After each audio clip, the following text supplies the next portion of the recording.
Hello and welcome to Comic Island. My name is Arden, and today we're checking in with Deadpool Assassin. So there's a new series out in Marvel's never-ending quest to create a million new mini-series featuring this character's name. I have to say in general I've been pretty supportive of this endeavor. Yes, it can be a little bit too much after a while, but by and large these mini-series are a fun way to explore various contexts and situations in their fun own little short stories.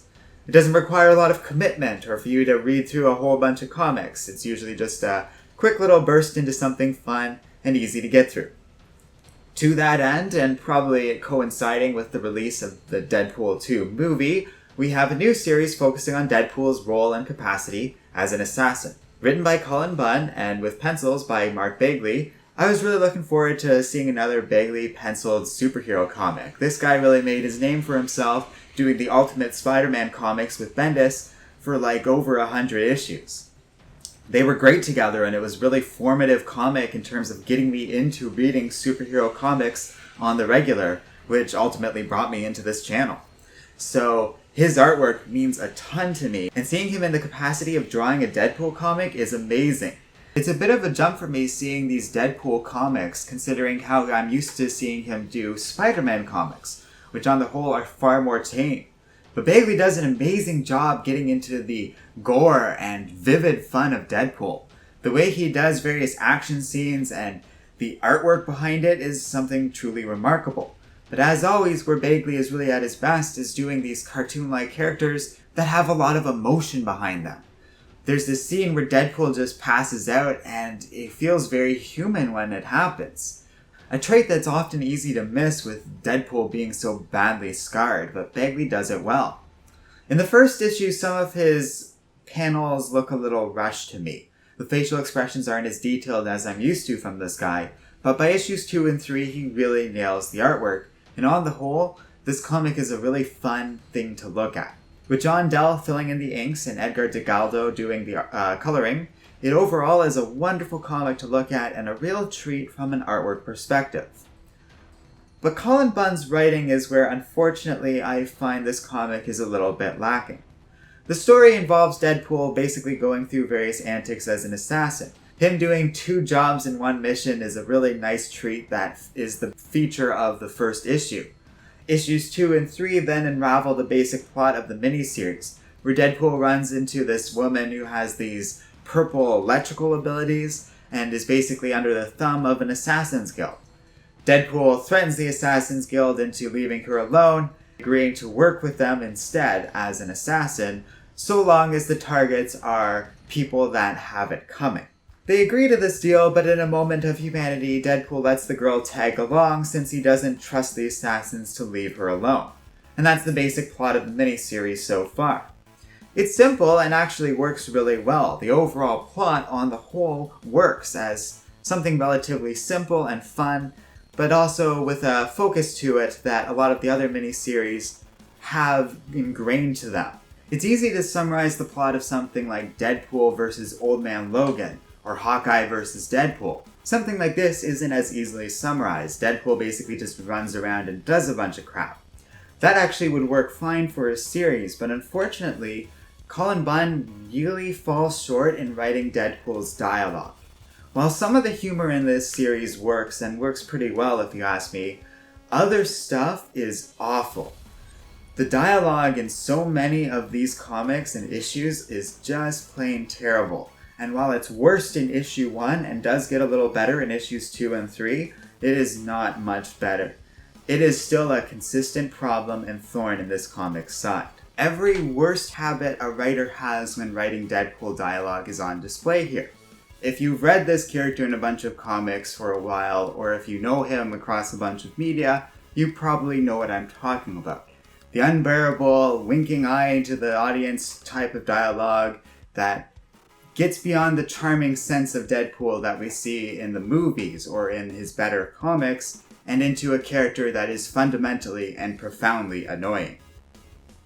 I'm sure some of you out there know exactly what I'm talking about, and if you find that type of content annoying, then you should most certainly stay away from this content.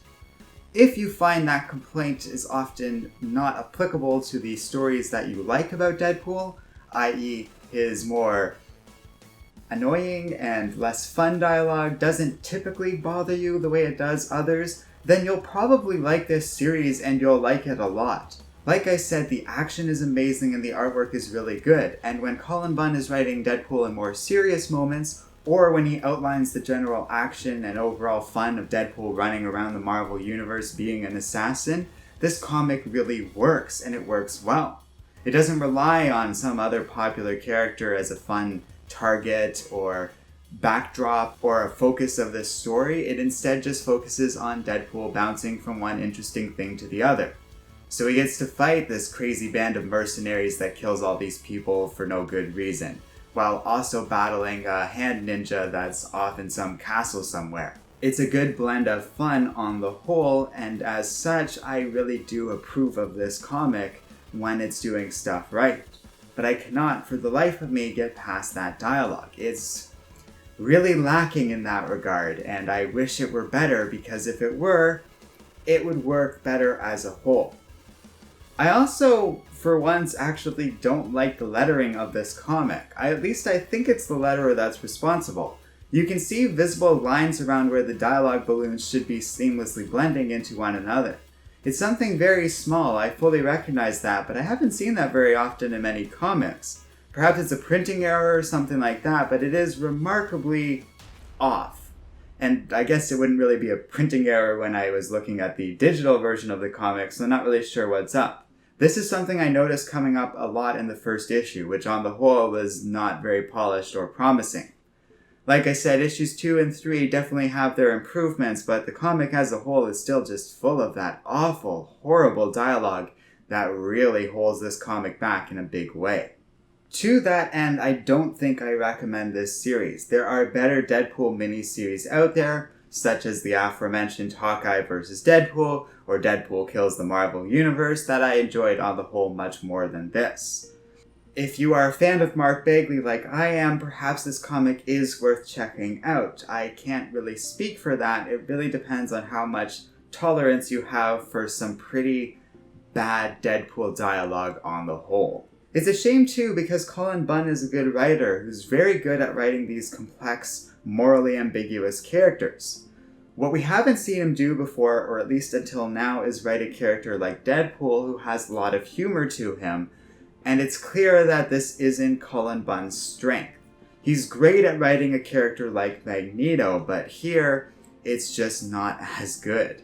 He's really not great at that funny sort of dialogue that writers like Dugan are famous for when writing Deadpool. This is a writer who really feels like he would have benefited from working with a big-time comedian or something like that, the way Marvel has had with other Deadpool comics in the past. Getting someone involved such as Paul Scheer, Scott Aukerman, or Brian Posehn would be a great addition to this series and would have really helped in punching up some of the dialogue that Deadpool has in a really fun way. Without him, Cullen Bunn's writing seems very lacking, and it's a true disappointment in a series that I thought would have been a lot of fun. So let me know what you guys think in the comments section below. If you like Comic Island, take a look at our Patreon page. Patrons have a say every week in what we make, and only for $1 a month. For higher level benefits, you get a much more direct say in the kind of content that we create. So if you're interested, take a look. Finally, don't forget to like, subscribe, and keep reading comics.